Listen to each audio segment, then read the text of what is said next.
सबसे पहले मैं आज आपको पढ़ाऊँगा इम्यूनिटी। इम्यूनिटी की रिक्वायरमेंट क्यों है या इम्यूनिटी होता क्या है।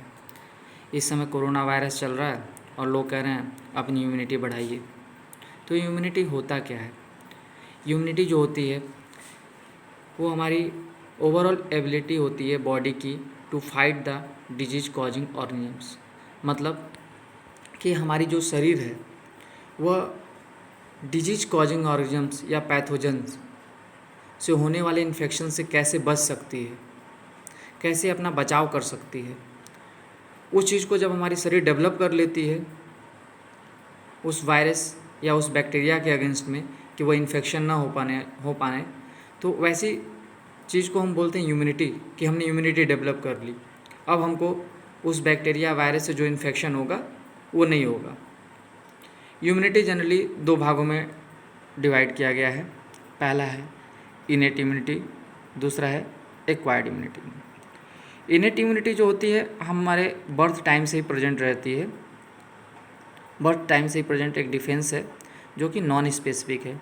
नॉन स्पेसिफिक मतलब कि सिर्फ किसी पर्टिकुलर पैथोजन के लिए नहीं है। बैक्टीरिया, वायरस, प्रोटोजोआ या फंगस, इन्हीं सब के लिए नहीं है, इसमें और भी सारे टाइप्स हैं।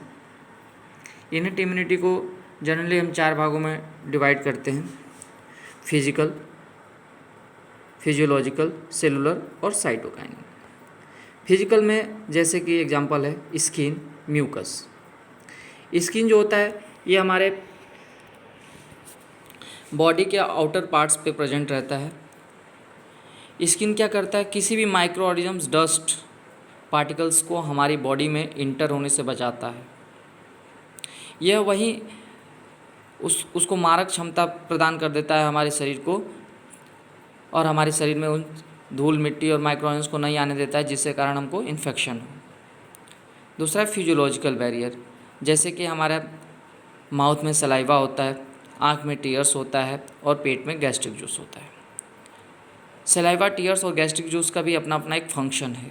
जैसे कि आँख में टीयर्स की रिक्वायरमेंट क्यों होती है, जैसे आप कभी कभी चलते चलते आपके आँख में कुछ माइक्रो ऑर्गेनिजम्स या कुछ डस्ट पड़ गया, उस डस्ट को क्या करता है, टीयर्स डाइल्यूट करता है और आउट कर देता है, जिसके कारण आपकी आँख में ज़्यादा पेन नहीं हो पाता है और आपकी आँख थोड़ी देर बाद ठीक हो जाती है। उसी तरह से तीसरा है सेलुलर।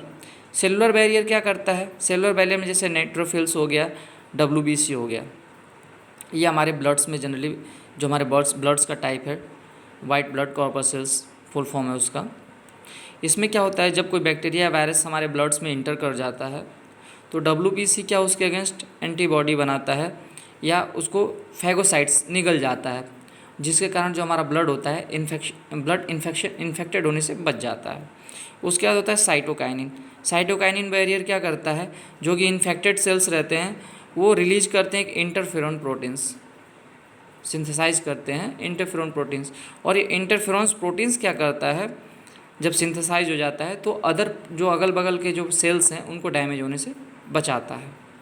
उसके बाद आता है हमारी एक्वायर्ड इम्यूनिटी। एक्वायर्ड इम्यूनिटी जो होती है एडेप्टिव होती है, एडेप्टिव इम्यूनिटी होती है। ये पैथोजन स्पेसिफिक नहीं होती है, पैथोजन स्पेसिफिक होती है और ये कैरेक्टराइज बाय मेमोरी होती है। जैसे जैसे हम जन्म लिए और जैसे जैसे हमारी बड़े होते गए वैसे वैसे हमको डिजीज होती गई और उनके अगेंस्ट जो हमारी बॉडी एंटीबॉडी डेवलप कर लेती है उसको हम एक्वायर्ड इम्यूनिटी बोलते हैं।